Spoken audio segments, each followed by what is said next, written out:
My YouTube family. Radhe Radhe. कैसे हैं आप सब? आशा करती हूँ आप सब अच्छे होंगे। आप सभी का स्वागत है राधिका कुंज ब्लॉग में। आपको बहुत सारा धन्यवाद आपकी प्यारी राधिका के वीडियोस को देखने के लिए, उसे सपोर्ट करने के लिए। Thank you. तो चलिए सुनते हैं प्यारा। जाना अच्छा है पर झूठ बोल के जीत जाना अच्छा नहीं। झूठ बोल के जीत जाने से अच्छा है सच बोल के हार जाइए। कम से कम आप सत्य के साथ तो रहेंगे। जीवन में झूठ का साथ नहीं देना चाहिए। हमें किसका साथ देना है मेरी माँ? सत्य का। अच्छा, आप में से कितने लोग हैं जो सत्य बोलते हैं? कभी झूठ ना बोला करो। कभी साल में एक बार, 2 साल में एक बार, 10 साल में एक बार झूठ बोल दिया तो माफ है। माफ तो नहीं है पर कम मात्रा है, ठीक है। 1 लीटर दूध में यदि आपने 2 बूंद पानी मिला दिया तो कोई फर्क नहीं पड़ता। 1 लीटर दूध में 2 बूंद पानी मिला दिया कोई फर्क पड़ेगा, पर 1 लीटर दूध में 1 लीटर ही पानी मिला दिया तो फर्क पड़ेगा। जीवन में 2-4 बार झूठ बोल दिया तो कोई फर्क नहीं पड़ता। छोटा सा पाप है, नष्ट हो जाएगा तुम्हारे पुण्य से, पर पाप ही पाप है तो दंड ज्यादा होगा। इसलिए झूठ की मात्रा कम कर दीजिए। असत्य की, एक सज्जन बोले महाराज जी हम सच बोलेंगे तो हमारा बिजनेस ही नहीं चलेगा, हमारा व्यापार ही नहीं चलेगा, हमारी दुकान ही नहीं चलेगी। हमने कहा भाई जब झूठ बोलने से तेरी दुकान इतनी चलती है तो सोच तू सत्य का सहारा लेगा तो और कितनी दुकान चलेगी तेरी। यदि झूठ तुझे इतना आगे ले गया तो सोच सच तुझे कितना आगे ले जाएगा। पर विडंबना तो यह है, लोगों को झूठ पर तो भरोसा है पर सत्य पे भरोसा नहीं है। और मैं आपसे एक निवेदन करूंगा कि जीवन में सत्य ही आपको आगे ले जाएगा। यदि झूठ की इमारत आपने बना रखी है तो झूठ की इमारत बहुत जल्दी धराशायी हो जाती है, क्योंकि वह मजबूत नहीं होती। सत्य की नींव बड़ी मजबूत होती है मेरी माँ। सत्य के रास्ते पर चलोगे तो सदियां गुजर जाएंगी, समाज तुम्हें पूजना बंद नहीं करेगा।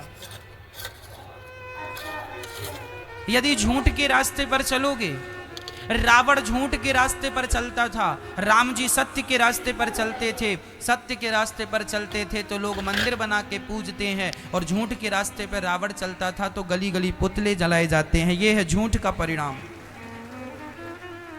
तुम बोलोगे झूठ, परिणाम क्या होगा? वर्तमान को ना देखो, इस वर्तमान में किए गए कर्म का परिणाम क्या होगा उस पर तो दृष्टि डालो। जो आज है, जो तुम आज अच्छा या बुरा कर रहे हो, इसका भविष्य क्या है, कल क्या होना है इसका, उस पर दृष्टि डालना जरूरी है। भविष्य को देखना भी जरूरी है। हाँ, कहां देखना चाहिए भविष्य को? रावण ने यदि ये सोचा होता कि मेरे जैसा पंडित, मेरे जैसा ज्ञानी, यदि मेरे जैसा ज्ञानी सीता को चुराएगा तो समाज में संदेश क्या जाएगा, मैसेज क्या जाएगा? रावण ने यदि इस बात पे थोड़ा सा विचार किया होता तो शायद रावण ये गलती ना करता, शायद रावण के पुतले ना जलाए जाते। आप कोई भी काम करने के पहले एक बार आने वाले भविष्य को जरूर झांक कर देखिएगा। कहीं लोग आपको आने वाले भविष्य में गालियां तो नहीं देंगे? ओसामा नाम का एक व्यक्ति था जो मारा गया, लादेन। उसने कितना अपराध किया, कितने निर्दोष लोगों को मारा। क्या हुआ? आज तक लोग उसे गालियां देते हैं। आज तक उसके नाम पर किसी ने आंसू नहीं बहाए होंगे। देखो, मरना तो सबको है मेरी माँ, आपको भी मरना है, मुझे भी मरना है। अब निर्णय ये करना है कि झूठ बोल के मरना है कि सत्य बोल के मरना है, रावण बन के मरना है कि राम बन के जाना है, ये आपका निर्णय है। आप देख लीजिए। इसलिए गलत मार्ग ना अपनाइएगा, वह आपके लिए बहुत हानिकारक है। अच्छा तो लगता है, खुजली जब होती है खुजलाने में बड़ा अच्छा लगता है, बहुत अच्छा लगता है, लेकिन जो उसकी जलन होती है ना खुजलाने के बाद, वो बड़ी दर्दनाक होती है। ऐसे झूठ भी खुजली की तरह, झूठ बोलने बड़ा मजा आता, हाँ बड़ा मजा आया, बहुत पैसे मिल गए, बहुत कमा लिया, बहुत बड़े आदमी बन गए, लेकिन उसका जो रिएक्शन होगा, जो उसकी जलन होगी, असहनीय वेदना होगी, असहनीय दर्द होगा। इसलिए जीवन में कभी भी गलत रास्ते पर ना चलना। बच्चों को यही सिखाओ बचपन से, बेटा नमक रोटी खा लेना पर सत्य की ही रोटियां खाना। झूठ के हलवा पूड़ी से अच्छा है सत्य की नमक रोटी खाएं। वह सत्य की नमक रोटी ना जल्दी हजम हो जाती है, चूरन नहीं खाना पड़ता। और पाप की रोटियां खाने के बाद चूरन खाओ तो भी हजम नहीं होती, पेट गुड़गुड़ गुड़गुड़ करता रहता, ना तो रात को नींद आएगी ना तो चैन मिलेगा। आप आलीशान बंगला बनवा लीजिएगा, झूठ बोल करके पाप करके रह लीजिए, उस बंगले में शांति नहीं मिलेगी। रावण सोने की लंका में रहता था, शांति नहीं मिली, जबकि रावण जिस लंका में रहता था वह लंका किसने बनवाई थी आपको पता है? वह लंका भगवान शंकर ने बनवाई थी। किसके लिए बनवाई थी? अपने लिए। पार्वती ने कहा कि पहाड़ में रहते रहते बहुत दिन हो गए, थोड़ा सा सबने घर बनवा लिया, हाँ सब सेटल हो गए, थोड़ा आप भी घर बनवा लीजिए, हम लोग भी वहाँ थोड़ा अच्छे से रहें, परिवार की तरह लगे कि हाँ हम लोग भी अच्छे से रहते हैं, यहाँ पहाड़ में पड़े रहते हो। शंकर जी ने कहा पार्वती की इच्छा है तो एक बढ़िया सा घर बनवाते हैं। ओ शंकर जी ने कृपा की और सोने की लंका बनवा दी शंकर जी ने। और गृह प्रवेश, अब घर बनाया तो गृह प्रवेश के लिए पंडित जी, तो शंकर जी बोले इस समय बढ़िया पंडित जी रावण ही है। रावण को बुलाया, आओ पंडित जी जरा गृह प्रवेश कराओ। तो रावण ने गृह प्रवेश कराया। शंकर जी ने कहा बताओ दक्षिणा में क्या चाहिए? लंका। रावण बोला ये लंका बड़ी अच्छी, जो आपका घर है आप क्या करेंगे, आप तो अवगढ़दानी है, आप जहां रहते थे वहीं रहिए, ये हमें दे दीजिए। पार्वती ने बोला हे भगवान कैसा पंडित है, गृह प्रवेश में घर ही मांग लिया। तो माता पार्वती, शंकर जी बोले अब तो दे दिया हमने। पार्वती से कहा चलो वहीं जहां थे। पार्वती जी ने श्राप दे दिया, मूर्ख इतना लालची है तू, जा दूसरों के घर में कब्जा करता है, रहेगा जरूर इस लंका में पर तुझे शांति नहीं मिलेगी। जिस दिन से रावण लंका में शिफ्ट हुआ अपना सामान लेकर, उस दिन से रावण उस लंका में सुखी नहीं रहा। आपको क्या लगता है दूसरों की संपत्ति हड़प लेने से सुख मिल जाएगा? आजकल तो छोटा भाई बड़े भाई की हड़प लेता है, बड़ा भाई छोटे भाई की संपत्ति हड़प लेता है। आज तो भाई भी हड़प लेता है। अच्छा आप लोगों को क्या लगता है दूसरों की हड़प लेंगे तो मजा आ जाएगा, बड़े आदमी हो जाएंगे, इज्जत बढ़ जाएगी? क्यों ये नहीं सोचते कि तुमको ईश्वर हर पल देख रहे हैं? परमात्मा की दृष्टि से कोई नहीं बचा, लाख आंख से देख रहा है तुझे देखने वाला। सच की खेती कर ले चतुर नर, समय गुजरता जाता, मेरे मालिक की दुकान में सब लोगों का खाता। सबका हिसाब किताब खाता वही वहां है।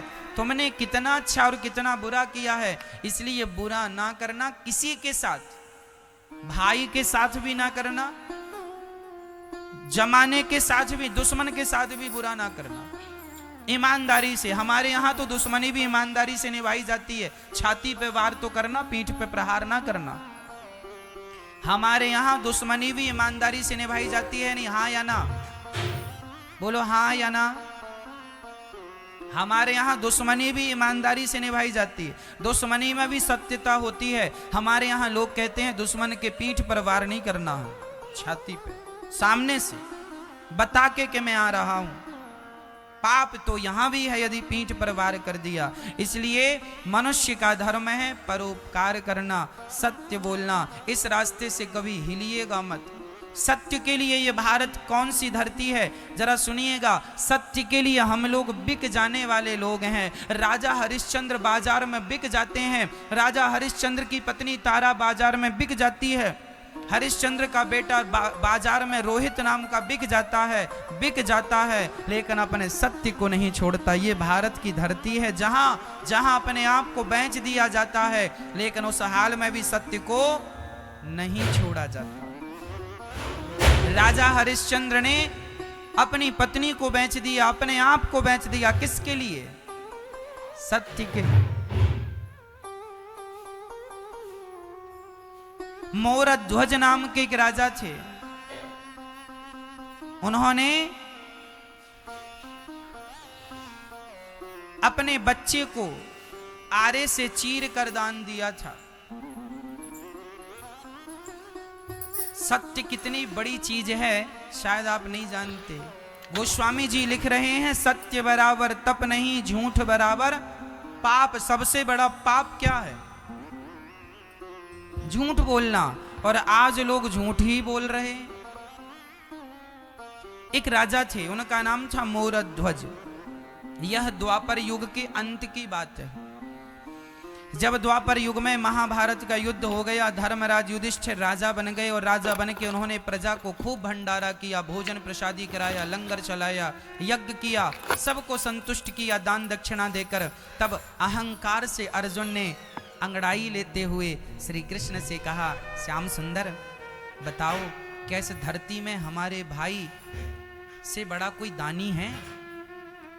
क्या हमारे भैया धर्मराज युधिष्ठिर से बड़ा कोई दानी दूसरा है? बड़ी अहंकार से ये बात अर्जुन कह रहे हैं। भगवान मुस्कुरा दिए।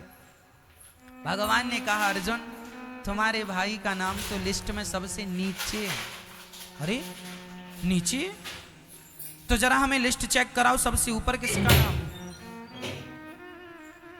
भगवान ने कहा, लिस्ट चेक ना करो, हमारे भक्तों का हिसाब किताब हमारे पास रहता है। तुम्हारा भाई तो अभी बहुत छोटा है, दानियों के नाम पर छोटा।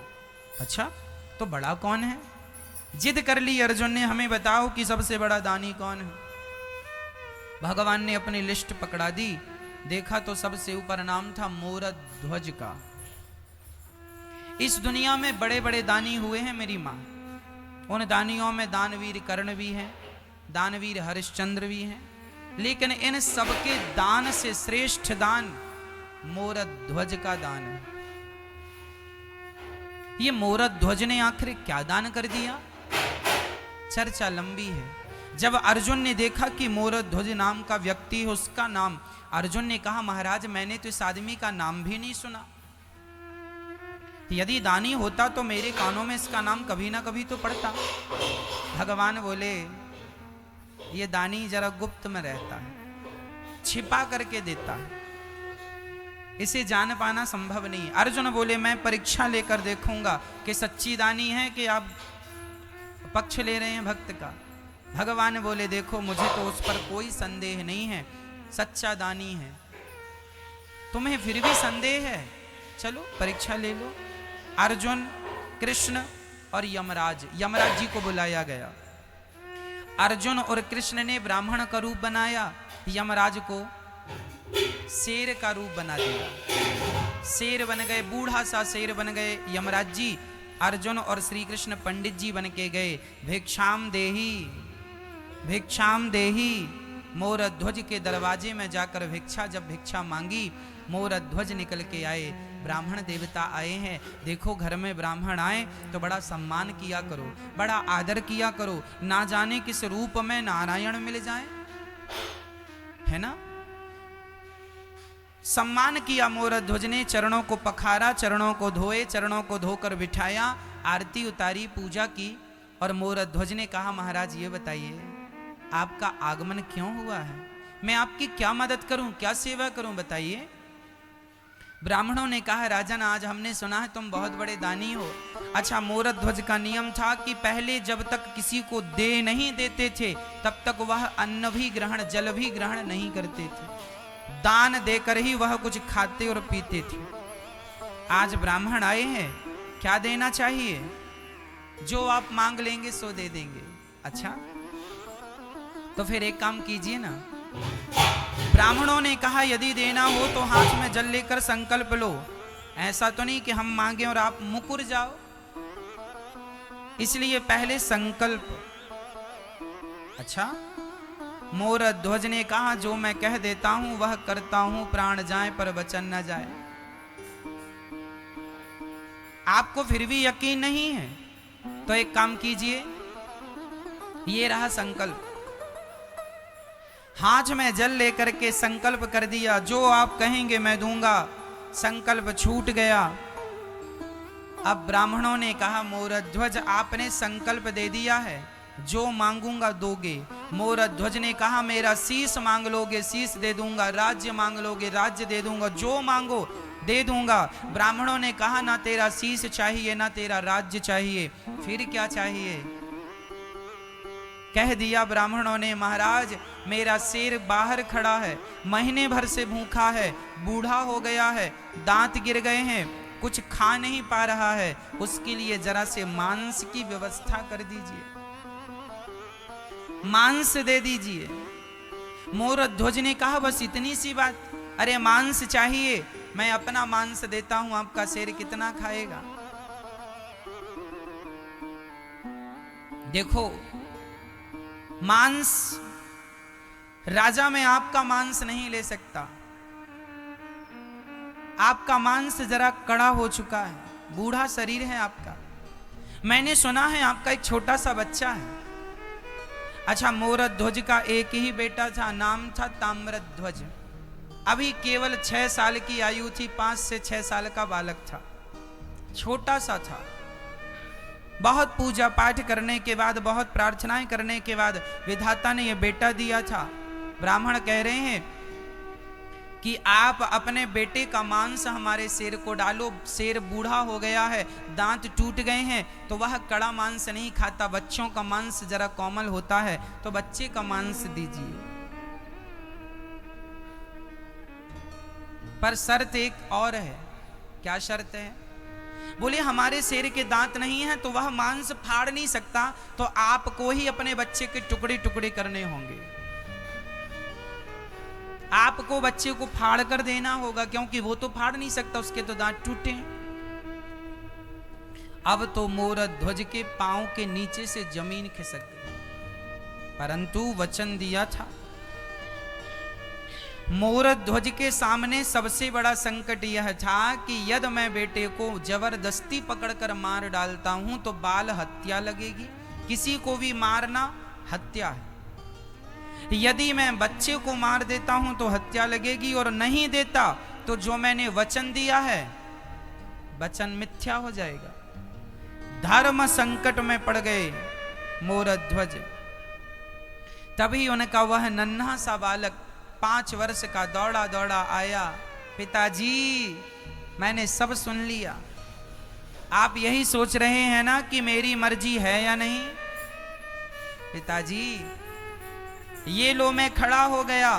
अरे वह पुत्र कैसा जो अपने पिता के धर्म को ना बचाए। यदि मेरे द्वारा आपका धर्म बचता है, पुत्र के द्वारा पिता का धर्म बचता है, तो यही पुत्र का धर्म है कि वह पिता का धर्म बचाए, इसीलिए उसका जन्म होता है।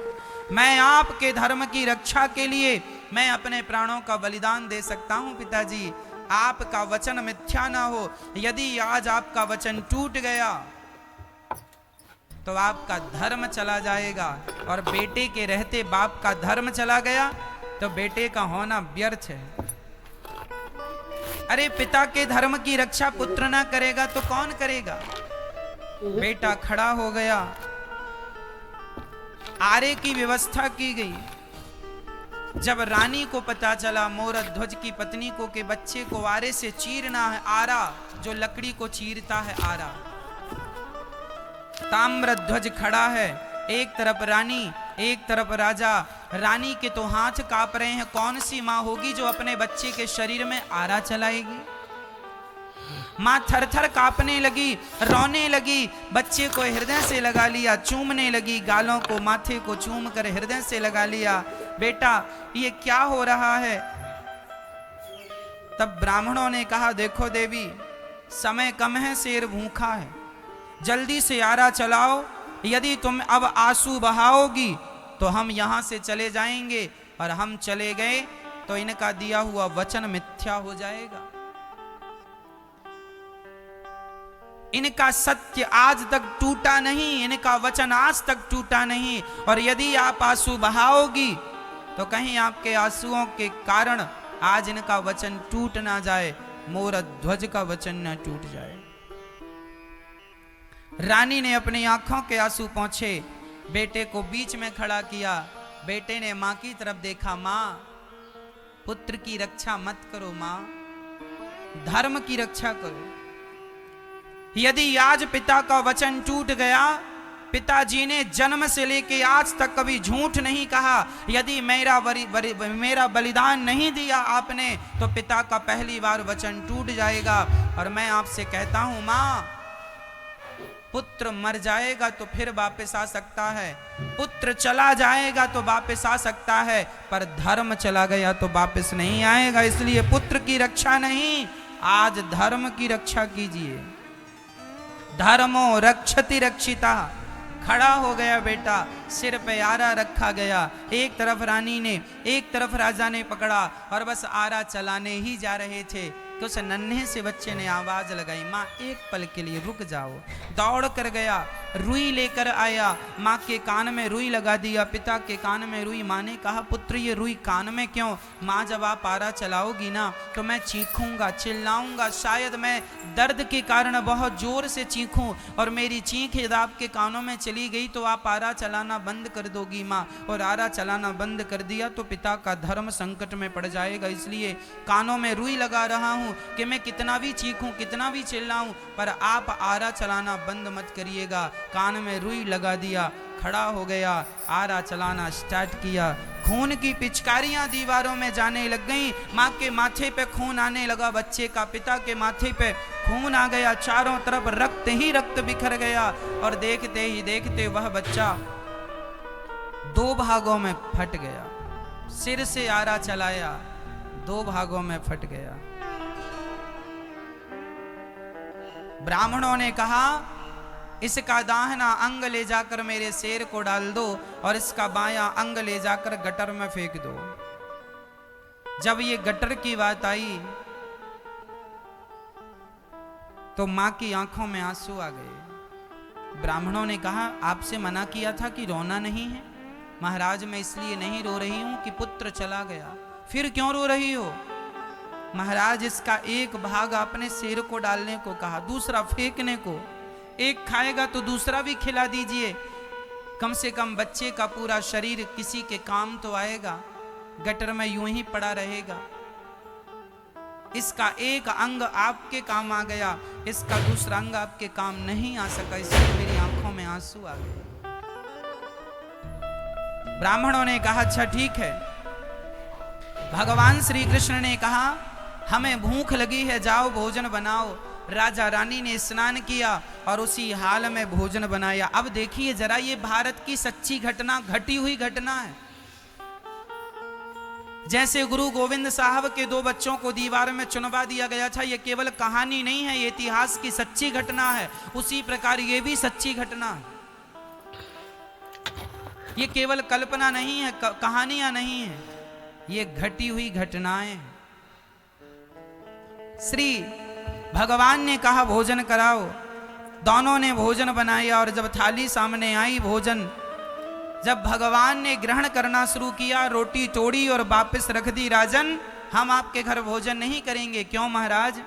आप हत्यारे हैं और हत्यारों के घर हम भोजन नहीं करते। हत्यारे? हमने कौन सी हत्या की? अभी अभी आपने बच्चे को मारा है, मेरे आंखों के सामने सिर पर आरा चलाया। महाराज वो तो आपने कहा था, हमने कहा था तो बच्चे को मार डालोगे?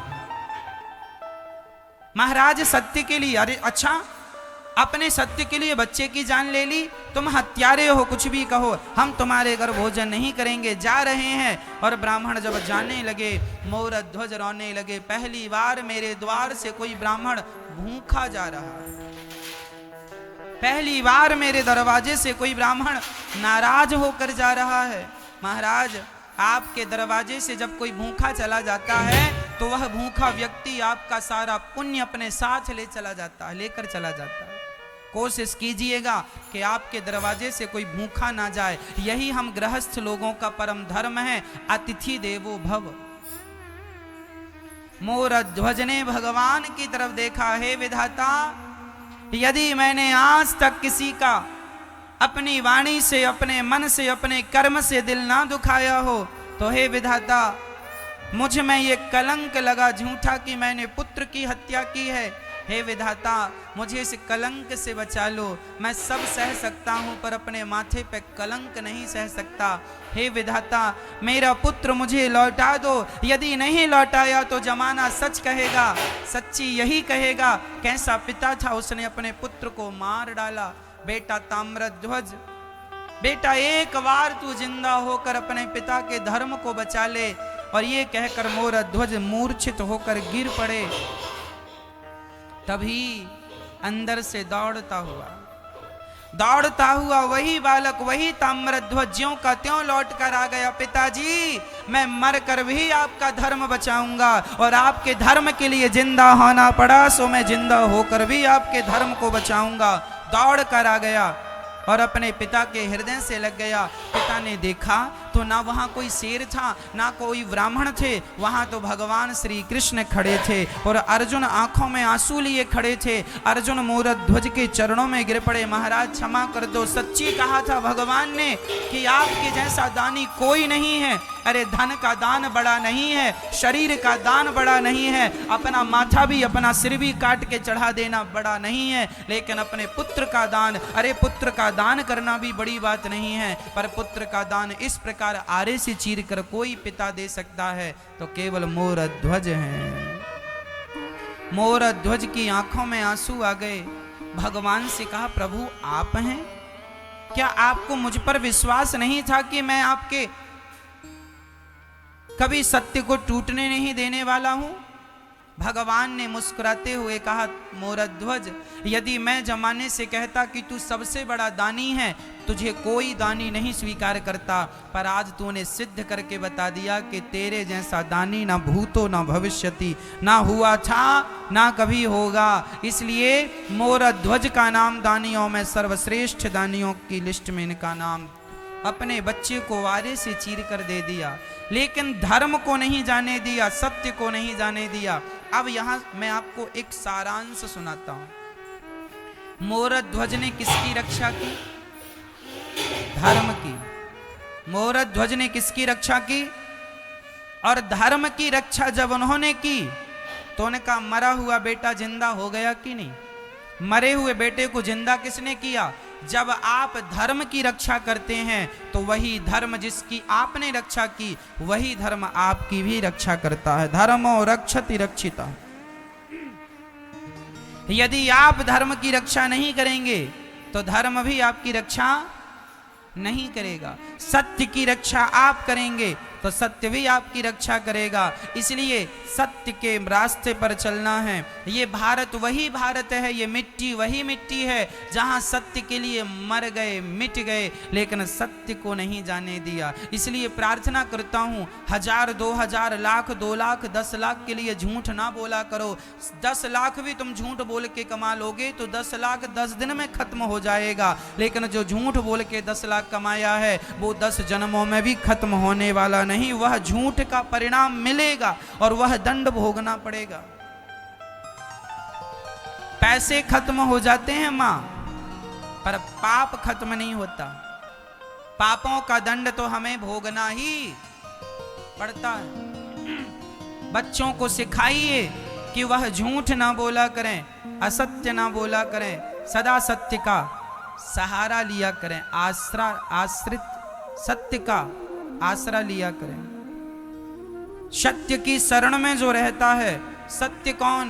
ब्रह्म सत्यम। सत्य मीन्स ईश्वर। जो सत्य की शरण में है वही भगवान की शरण में है, जो सत्य की शरण में नहीं वह भगवान की शरण में भी नहीं। सत्य मीन्स ईश्वर, सत्य मीन्स कृष्ण, कृष्ण ही सत्य है।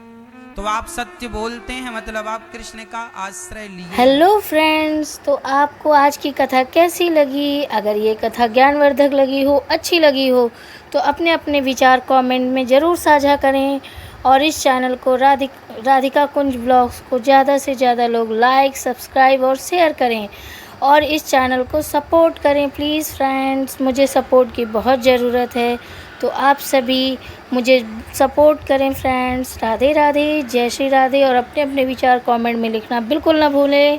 सभी को राधे राधे, जय श्री कृष्णा, जय श्री राधे, सभी का दिन मंगलमय हो। आपकी प्यारी राधिका की तरफ से जय सिया राम, जय सीताराम, जय श्री कृष्णा। राधे राधे दोस्तों।